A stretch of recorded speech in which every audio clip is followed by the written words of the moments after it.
अस्सलाम वालेकुम everyone and welcome back. आज हमारा लेक्चर है फ्लटर का 8 और इसमें हम लोग देखते जा रहे हैं डॉट लैंग्वेज का basics and that will be the part 1। और इसी तरह हम कुछ बेसिक्स पार्ट्स बनाएंगे ताकि आप लोग डॉट लैंग्वेज पे सही तरीके से काम कर सकें। सो हम लोग बिल्कुल बेसिक्स पॉइंट्स देखेंगे और आज के लेक्चर के जो मेजर पॉइंट्स हैं वो ये सब आपके सामने मैंने लिख दिए हैं। सो क्विकली स्टार्ट करते हैं और देखते हैं कि डॉट लैंग्वेज में किस तरीके से काम होता है।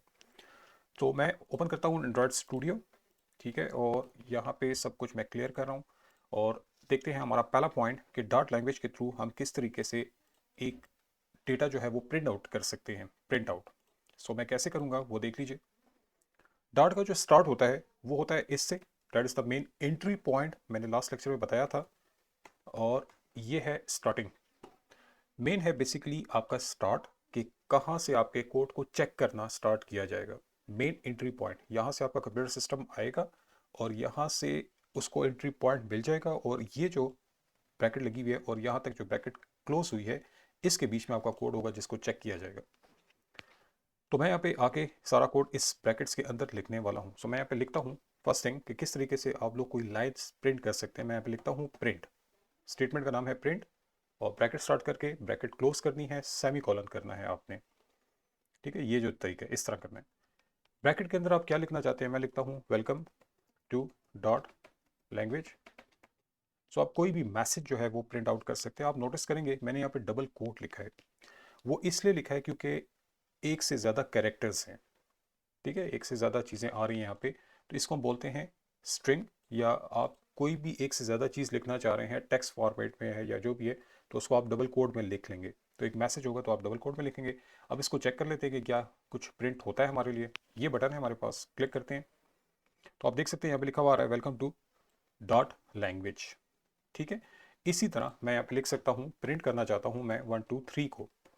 अब आप नोटिस करेंगे कि 1 2 3 के ऊपर मैंने डबल कोट नहीं लिखे। वाई? बिकॉज ये नंबर है, नंबर के लिए आप लोग डबल कोट नहीं लिखते। रन करके देखते हैं तो आप देख सकते हैं यहाँ पे 1 2 3 B आ रहा है।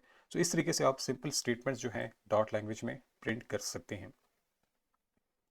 नेक्स्ट देखते हैं कि हम किस तरीके से किसी नेम को प्रिंट कर सकते हैं। किसी यूज़र का नेम हो सकता है, कुछ भी हो सकता है। तो हम क्या करेंगे, हम यहाँ पे आते हैं और लेट सपोज मैं एक नाम प्रिंट करना चाहता हूँ। वो नाम है, लेट सपोज मेरा अपना ही नाम है, मैं इस नाम को प्रिंट आउट करना चाह रहा हूँ। और ये जो नाम है आप देख रहे हैं डबल कोड में मैंने पुट कर दिया क्योंकि टेक्स्ट है।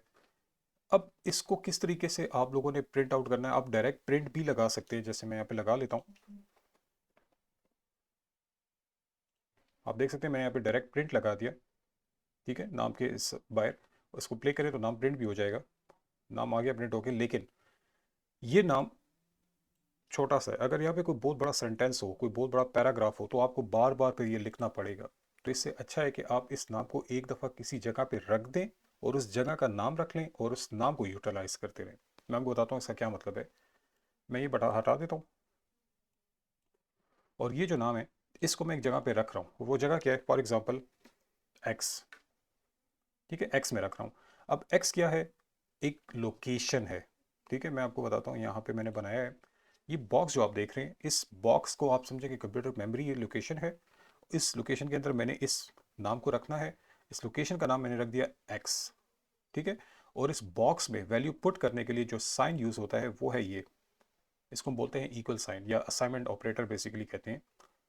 तो मैं यहाँ पे आके कहता हूँ कि ये नाम मुझे रखना है एक्स में, तो मैंने इनके बीच में रख देना है ये साइन, ये जो है एक्स। ठीक है, नाउ अगर आप नोटिस करें एक्स में हमें कुछ एरर आ रहा है, देखें। अब ये क्या है, डॉट लैंग्वेज का एरर है, देखिए कर्सर लाइन। ये भी कह रहा है कि अनडिफाइंड है आपका नाम, डेट इज एक्स। ये नेम अनडिफाइंड है, वाई? बिकॉज उसको समझ नहीं आ रही है क्या चीज़ है। इसको कैसे करना है वो देख लेते हैं। कंप्यूटर कहता है ये किस टाइप का डेटा है, क्या ये कोई नंबर है या ये कोई टेक्स्ट है या ये कुछ और चीज़ है। अगर तो ये टेक्स्ट है जो आप देख रहे हैं तो आप इसकी टाइप सेट कर लें टेक्स्ट वाली। तो उसके लिए मैं लिखता हूँ स्ट्रिंग। ये टाइप है। अच्छा, ये कैसी टाइप है, जो अपने पास टेक्स्ट वगैरह को या नंबर्स वगैरह को कंबाइन जो आप लिखते हैं, मौजूद 1 2 3 या सिर्फ एड्रेस किसी का लिखना है, इस किस्म या स्पेशल सिंबल्स, इस किस्म की चीज़ों को रखने के लिए अपने पास यूज़ होता है स्ट्रिंग। तो एक्स में चूंकि मैंने टेक्स्ट डाला हुआ है माजिद साहब जो कि नाम है, तो एक्स की टाइप को मैंने कर दिया स्ट्रिंग। अब मैं कहता हूँ प्रिंट कर दो एक्स को मैंने पूरा नाम नहीं लिखा है यहाँ, सिर्फ एक्स लिखा है। इस एक्स में ये पूरा नेम ही पड़ा हुआ है। प्ले करते हैं तो आप देख सकते हैं हमारे पास ये जो नेम है वो प्रिंट हो गया। हम इसको बार बार भी कर सकते हैं। मैंने एक और दफ़ा भी कर दिया प्रिंट, 2 दफ़ा आ जाएगा। इस तरीके से डॉट लैंग्वेज पे आप लोग तो मल्टीपल टाइम अपने इस वर्ड को यूज़ करके जो नाम है वो प्रिंट कर सकते हैं। आप एक और काम भी कर सकते हैं, मैं यहाँ पे लिख लेता हूँ एक वेरिएबल एज, उसमें मैं पुट कर देता हूँ कोई एज। अब मुझे एरर आ रहा है, आप देख सकते हैं कह रहा है एज किस टाइप का है। अब चूंकि ये नंबर है, नंबर, तो नंबर के लिए हम लोग जो टाइप लेते हैं वो होती है इंट, इंट टाइप, ठीक है। तो अभी एरर गया। अब मैं प्रिंट करता हूँ एज को, तो आप देख सकते हैं कि यहाँ पे एज भी प्रिंट हो जाएगा, एज भी प्रिंट हो गया। तो हम लोगों ने ये पॉइंट भी देख लिया, ठीक है। नेक्स्ट पॉइंट है कि आप किस तरीके से मल्टीपल चीज़ों को कंबाइन करेंगे। अब यहाँ पे वेरिएबल लिखा हुआ है, ये एक्स वेरिएबल था। अच्छा, ये जो मैंने आपको डायग्राम में बताया है ये, ठीक है, एक्चुअली में ये वेरिएबल है और ये उसका नाम है, लेकिन आप लोग समझे कि इन दो चीज़ों को हमने मिलाना है। तो हमने करना क्या है, हमने एक एक बॉक्स लेता हूँ, फिर एक और बॉक्स लेता हूँ। पहले बॉक्स में मैं लिख लेता हूँ एक नाम, दूसरे बॉक्स में मैं लिख लेता हूँ दूसरा नाम, और मैं चाहता हूँ कि इन दोनों को मैं मिलाकर आंसर लेके आऊँ। मिलाकर अब कैसे होगा वो देखें। हम आ जाते हैं यहाँ पे और मैं यहाँ पे लिखता हूँ स्ट्रिंग टाइप का नेम 1 इक्वल टू माजिद, ठीक है ना। ये नेम 1 वेरिएबल नेम हो गया, उसमें वैल्यू असाइन कर दी मैंने माजिद और उसकी टाइप रख दी स्ट्रिंग। ये फर्स्ट हो गया। अब सेकंड करता हूँ, string name 2 equal to one, 2 हो गए हमारे पास, ठीक हो गया। अब हम इसको प्रिंट करना चाहते हैं, अब कैसे करेंगे वो देखें। प्रिंट करना चाहते हैं फुल नेम इज, ठीक है, पहला वाला है नेम 1 स्पेस, दूसरा वाला है नेम 2। अब देखिए यहाँ पे मैं लिखा full name is name 1 and name 2। अगर मैं इसको अभी इसी तरह से रन कर दूं जिस तरह आपके सामने लिखा है, तो अभी देखिए अब क्या आता है। यहाँ पे लिखा हुआ आ रहा है full name is name 1 name 2, यानी कि इस नेम 1 वेरिएबल में इसमें जो वैल्यू पड़ी थी वो उसने नहीं पिक की, ना ही इसमें जो वैल्यू पड़ी थी वो इसने पिक की है। क्यों नहीं की, उसके लिए आपको एक काम करना पड़ेगा और वो ये है, डॉलर साइन लगा दें, डॉलर साइन। इससे क्या होता है कि वो देखता है कि आपके नेम 1 वेरिएबल में जो वैल्यू पड़ी है उसको यहाँ पे लाएगा। अब देखिए अब सही आ रहा है, देखें अब ठीक आ रहा है। तो आपने ये पॉइंट भी देख लिया कि किस तरीके से आप लोग मल्टीपल वेरिएबल्स को कंबाइन करेंगे और उनका डेटा जो है वो यूजिंग डॉलर साइन प्रिंट करेंगे। आई होप ये क्लियर हो गया होगा आपको। आप भी ये करें कि 3-4 वेरिएबल्स बनाएं और उनको डॉलर साइन के थ्रू प्रिंट करें, तो आपको अच्छा आइडिया होगा, प्रैक्टिस हो जाएगी। लास्ट हमारा टॉपिक है how to perform basic calculations. So let's see. अब मैं यहाँ पे लेता हूँ कुछ वेरिएबल, पहले लेता हूँ n1, उसमें वैल्यू पुट कर देता हूँ लेट सपोज 4। फिर ले लेता हूँ इंट n2, उससे वैल्यू पुट कर देता हूँ लेट सपोज 2। और अब मैं करता हूँ n1 में जो भी वैल्यू है उसको ऐड कर दो n2 के साथ। सम कर रहे हैं, ऐड कर रहे हैं, ठीक है, ये सम है। इनका कोई रिजल्ट भी आएगा 4 + 2 दैट इज 6, वो हम कहीं रखेंगे। तो हम लिख लेते हैं कि आंसर 1 जो है वो ये है। थोड़ा जूम करते हैं।